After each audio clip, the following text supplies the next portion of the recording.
오늘은 사도행전 26장 말씀을 통해서 아그리빠 왕 앞에서라는 제목을 가지고 함께 말씀의 은혜를 나누고자 합니다. 이 바울은 지금 26장에 보시면 아그리빠 왕 앞에서 자신을 변호하고 있습니다. 그는 이 순간을 자신의 무죄를 입증하는 데 쓰지 않고 오히려 복음을 전할 기회로 사용합니다. 이러한 이유는 바울이 자신의 생명보다는 예수 그리스도의 복음을 증거하는 것을 더욱더 소중한 가치로 여기며 살아왔기 때문이었습니다. 그런 내용이 오늘 우리가 읽은 말씀의 내용입니다. 그런데 우리는 오늘 말씀을 좀 더 살펴보면서 바울이 과연 아그리빠 왕 앞에서 복음에 대해서 어떻게 증언을 했는지 살펴보고자 합니다. 먼저 1절에 보시면 바울은 손을 뻗치고 아그리빠 왕 앞에서 자신을 변호하기 시작했습니다. 그러면서 2절에서 3절에 보시면 그는 유대인들이 자신을 고발하는 모든 일에 대해서 아그리빠 왕 앞에서 변호하게 된 것을 다행스럽게 여긴다고 이야기를 하고 있습니다. 근데 여기서 이 다행스럽다는 헬라어 단어는 마카리오스라는 단어입니다. 즉 행복된, 행운의 뜻을 가지고 있습니다. 따라서 바울은 지금 아그리빠 왕 앞에서 자신을 변호하게 된 사실에 대해서 너무나 행복하다고 말을 하고 있다는 것입니다. 그런데 성도 여러분, 바울이 이렇게 아그리빠 왕 앞에서 자신을 변호하는 것에 대해서 행복하다고 말하는 이유가 무엇입니까? 그것은 바로 아그리빠 왕이 유대 사람의 풍속과 쟁점들을 모두 알고 있었기 때문에 자신의 처한 문제를 정확히 판단할 수 있다고 보았기 때문이었습니다. 또한 개인적으로는 아그리빠 왕 앞에서 복음을 전할 수 있다는 그 자체 때문에 바울은 이를 행복하다고 말했던 것이죠.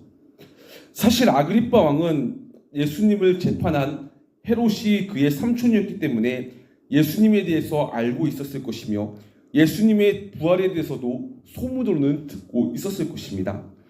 근데 이와 같이 들은 것으로만 그친 아그리빠에게 그리스도를 증거한다는 사실은 그리스도를 직접 만난 그리스도의 사환이요 바울에게 있어서는 더할 나위 없는 행복한 일이었습니다. 근데 우리도 마찬가지입니다.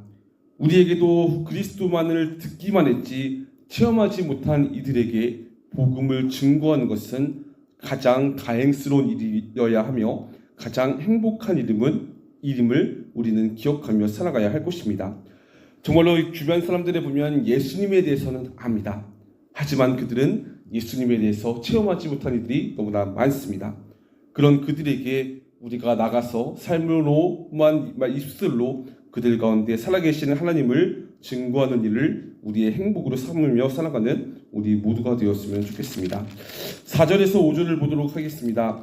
바울은 자신을 일찍부터 알고 있는 유대인들이 자신에 대해서 어떻게 생각하고 있는지에 대해서 증언을 하고 있습니까? 바울은 여기서 이렇게 말합니다. 그들이 자신에 대해서 우리 종교의 가장 엄격한 판을 따라 바리새파 사람으로 살아왔다는 것을 인정할 것이라고 말하고 있습니다. 사실 바울은 어떤 사람이었습니까? 유대인으로 길리기아 다소에서 출생하였을 뿐만 아니라 태어날 때부터 로마 시민권을 가지고 있었습니다. 또한 바울은 바리새인들의 자유파를 대표하는 힐렐 학파의 가멜리엘부터 율법의 엄한 교훈을 받아왔고 다메섹 도상에서 예수 그리스도를 만나기 전까지는 기독교인들을 핍박하는 데 앞장섰던 인물이었습니다. 그러기에 바울은 5절에 보시면 자신을 오래전부터 알고 있는 유대인들이 자신이 정통적인 바리새파 사람임을 인정할 것이라고 말을 하였습니다. 그러면서 6절에서 7절에 뭐라고 말씀합니까? 바울은 자신이 재판을 받는 근본적인 이유에 대해서 말하고 있습니다. 성도 여러분, 바울이 왜 지금 이렇게 재판을 받고 있습니까? 그것은 바로 하나님께서 우리 조상들에게 주신 약속의 소망을 두고 있었기 때문이라고 하고 있습니다. 즉 하나님께서 아브라함과 야곱에게 약속하신 자손이며 또한 유다 지파의 후손이자 다윗의 계승자이신 메시아를 믿었기 때문에 자신은 이렇게 재판을 받고 있는 것이라고 얘기를 하고 있다는 것이죠. 사실 메시아의 도래는 12지파, 즉 유대 백성 모두가 밤낮으로 간절히 하나님을 받들여 섬김으로 얻기를 바라는 소망이었습니다. 그러나 정작 메시아이신 예수 그리스도께서 오셨을 때 대부분의 사람들은 영접하기를 거부하였을 뿐만 아니라 십자가에 예수님을 못 박아 버렸습니다.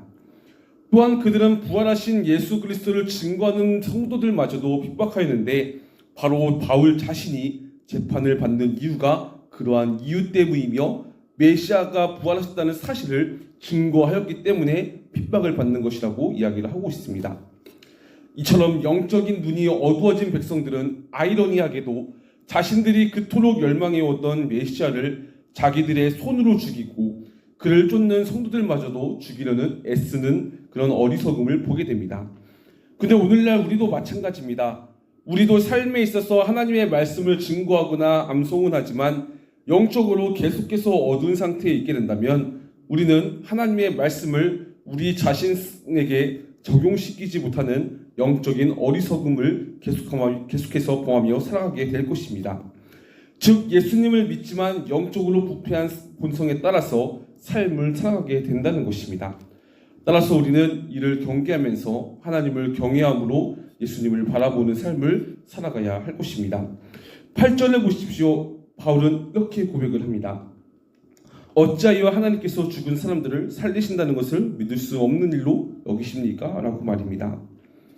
그러면서 9절에서 11절 자신도 성령으로 거듭나기 이전에는 예수님의 부활 소식이 사기라고 생각하고는 나사렛 예수의 이름을 대적하며 살아가는 것이 자신의 의무라고 하면서 기독교인들을 박해했다고 고백을 합니다. 결국 예수님의 부활을 믿지 못한 고로 바울은 예수님을 믿는 자들을 핍박하며 삶을 살아갔던 것이었습니다. 그렇습니다. 예수님의 부활을 믿지 못하는 자들은 예수님의 부활을 인정하지 못할 뿐만 아니라 그를 믿고 따르는 사람들을 향하여 제정신적인 사람이라고 보지 않고 살아가기도 합니다. 그러면서 예수님의 부활을 믿는 것은 마치 귀신에 사로잡힌 채 삶을 살아간다고 생각하기도 한다는 것이죠. 그러면서 예수님을 믿는 자들을 향하여 그들은 조롱하고 핍박하며 삶을 살아갑니다. 근데 중요한 것은 너무나 분명한 사실은 인생은 예수님의 부활하심을 믿느냐 믿지 않느냐에 따른 것으로 확연하게 나뉘어진다는 것입니다. 바울은 예수님의 부활하심을 믿지 못했을 때는 예수님을 믿는 자들을 향해서 핍박하며 살아갔습니다. 하지만 하나님의 은혜로 예수님의 부활을 믿고 난 뒤에 바울의 삶은 어떠합니까? 예수님의 부활에 대해서 변호하며 이를 증거하는 삶으로 온 삶을 바치며 살아가고 있습니다. 특히나 예수님의 부활을 믿기 이전까지는 현실의 삶에만 안주한 채 삶을 살아갔지만 예수님의 부활을 믿고 난 뒤에는 이 바울은 먼 미래에 대한 확실한 소망을 바라보며 주님의 영광을 위해 삶을 살아갔다는 것이었습니다. 심지어 바울에게 있어서 핍박과 고난이 따를지라도 그에게 있어서 중요시되는 것은 이 생의 자랑이 아닌 부활하신 예수 그리스도, 즉 죽은 자를 살리신 하나님의 은혜가 그의 인생에서 가장 중요시되는 삶으로 이어졌다는 것이죠. 이처럼 우리 오늘날 살아가는 우리에게도 마찬가지입니다. 부활하신 예수님을 믿으며 살아가는 삶과 그렇지 않는 삶에는 확연한 차이가 있습니다.